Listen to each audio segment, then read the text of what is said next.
हे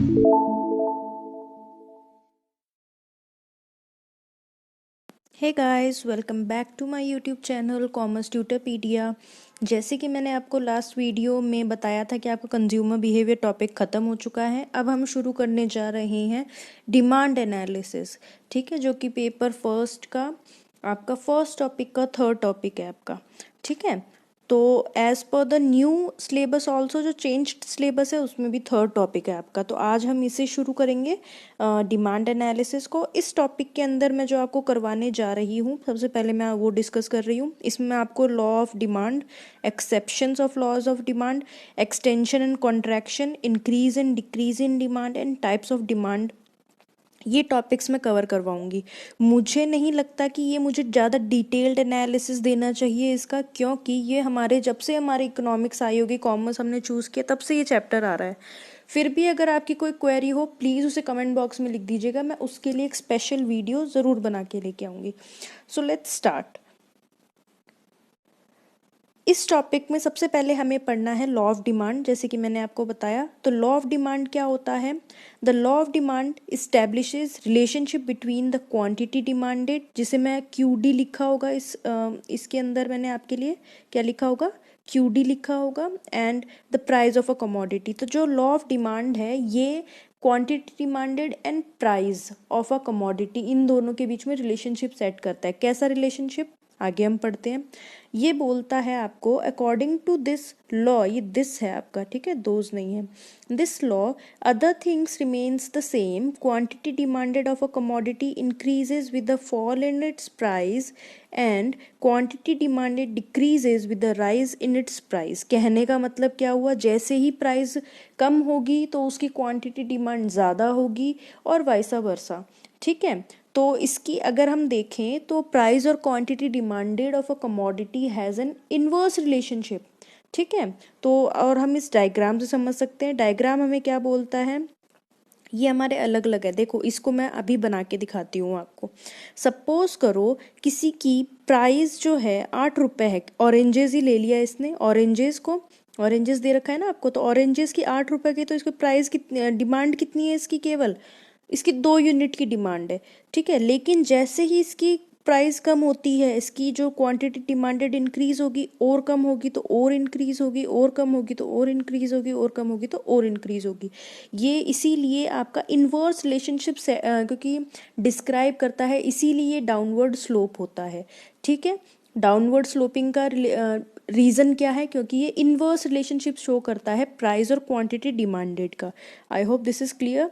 next इस पे आते हैं। अब exceptions of laws of demand, जैसे कि हम जानते हैं there are some exceptions to laws of demand. कुछ ऐसी चीज़ें हैं जो ये लॉ फॉलो नहीं करता है। कहने का मतलब, अगर उसकी प्राइस फॉल होती है तो ज़रूरी नहीं है उसकी क्वांटिटी डिमांडेड इंक्रीज हो। अब ऐसे कौन कौन से गुड्स हैं, तो ये एक गिफन गुड्स है। सबसे पहले इनको हम इन्फीरियर गुड्स भी बोलते हैं। इसमें क्या होता है कि जब किसी की ज़रूरत की चीज़ें होती है, ठीक है, जैसे कि आपको मैं एग्जांपल देती हूँ एक, जो ये मेरे को बुक में मिला था।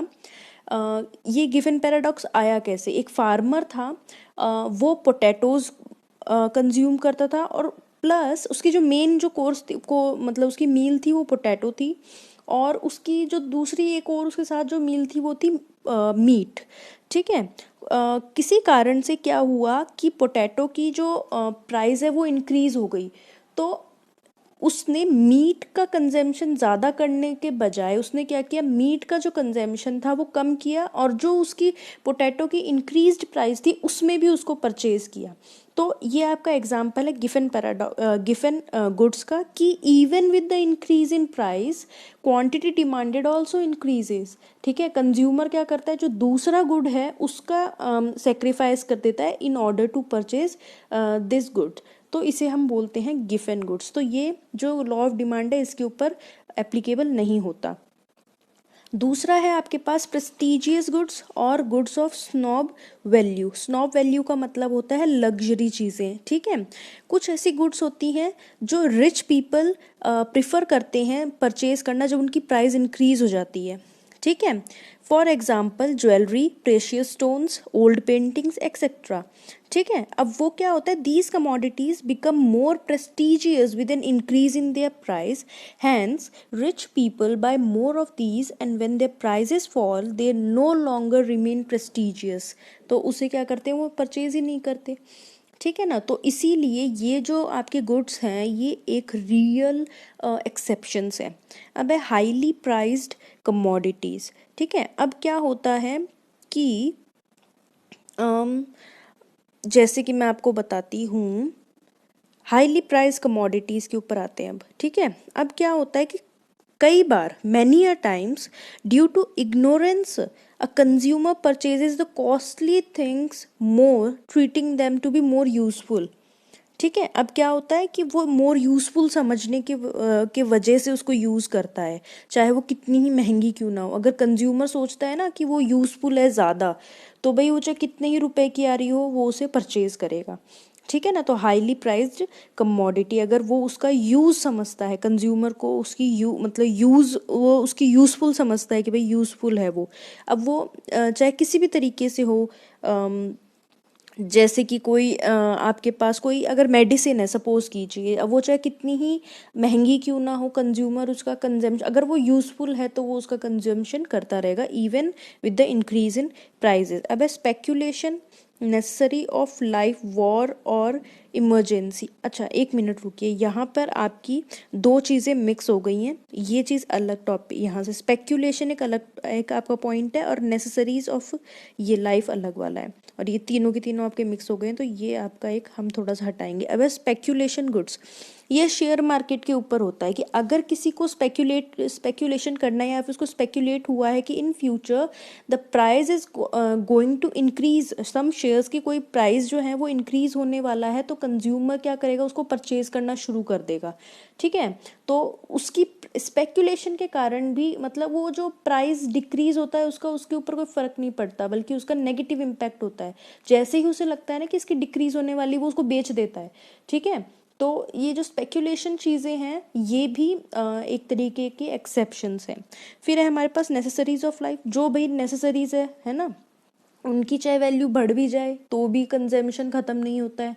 ठीक है, अगर आप रेगुलरली व्हीकल्स यूज़ कर रहे हो, चाहे पेट्रोल आपका 100 रुपये किलो क्यों ना हो जाए, जो कि करंट सिचुएशंस में हम देख भी रहे हैं, तो भी हम कंजम्पशन तो इतना ही कर रहे हैं उसका। नमक, रोटी, मतलब आटा, ये सब जो है आपका एक नेसेसरी गुड्स है, इवन कि इनकी प्राइस इंक्रीज हो जाए हम इनका कंजम्पशन नहीं छोड़ सकते। फिर है वार एंड इमरजेंसी, जैसे कि पेंडेमिक जब आया था अभी हमारे लाइफ में कोविड-19, हमें ऐसे लगा था कि भाई अब राशन का सामान कम होने लग जाएगा, तो लोगों ने क्या किया, इवन दो प्राइजेस जो थे इंक्रीज हो या कुछ भी हो, मतलब एक्सेसिव बाइंग शुरू कर दी किसी चीज़ की। वार एंड इमरजेंसी सिचुएशन या ऐसे पेंडेमिक सिचुएशंस के अंदर जो वो चीज़ें होती है वो मैटर नहीं करती, तो वो हमारे लिए एक एक्सेप्शन, लॉ ऑफ डिमांड का एक्सेप्शन हो जाती है।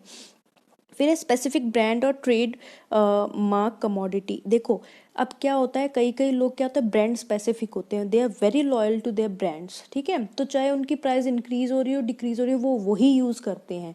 तो जो ये ट्रेड क्या बोलते हैं आपका ब्रांड स्पेसिफिक लोग होते हैं, ये चीज़ें होती ब्रांड्स जो होती हैं आपकी, ये एक्सेप्शन है लॉ ऑफ डिमांड के। और आपका ये सॉरी क्या है, स्मॉल एक्सपेंडिचर। ठीक है, अब क्या है, if a commodity happens to be such that only a small part of the total income is spent on it.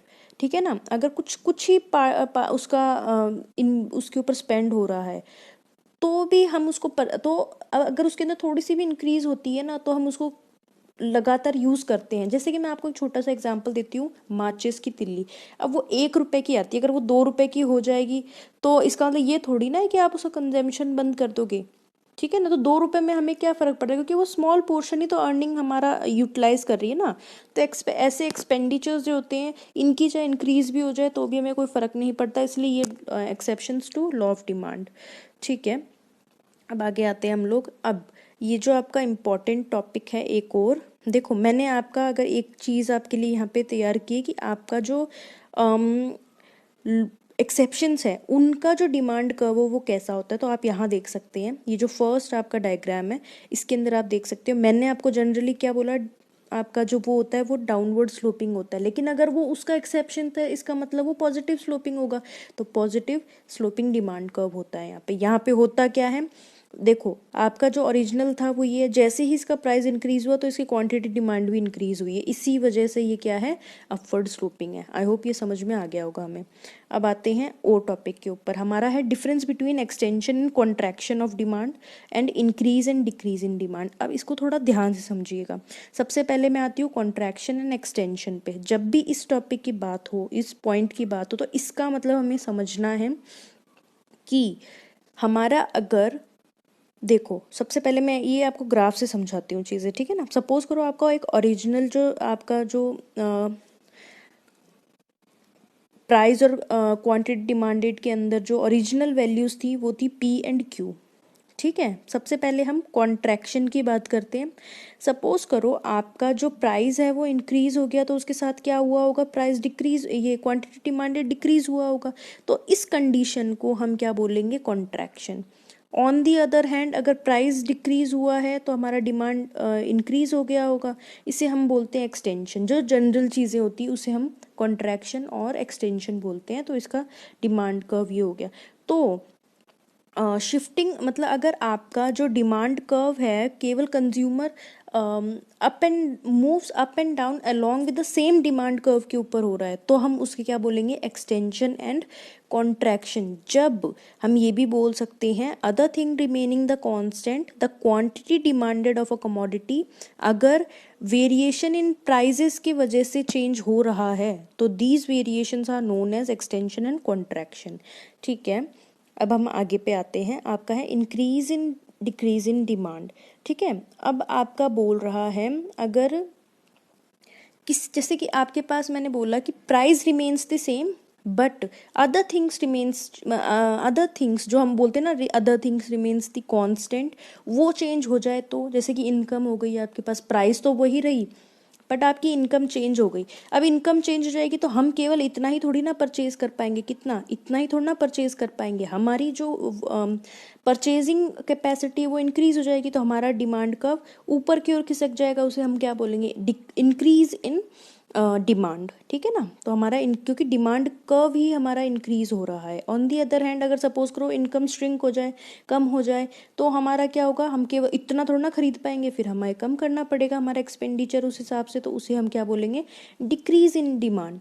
So guys ये चीज़ हमारा मेरे हिसाब से क्लियर होगा। मैंने आपको सारी चीज़ें कवर करवा दी है डिमांड एनालिसिस में। फिर भी अगर आपको लगता है कुछ आपका छूट गया हो तो प्लीज़ आप मुझे कमेंट बॉक्स में ज़रूर लिख के दीजिएगा।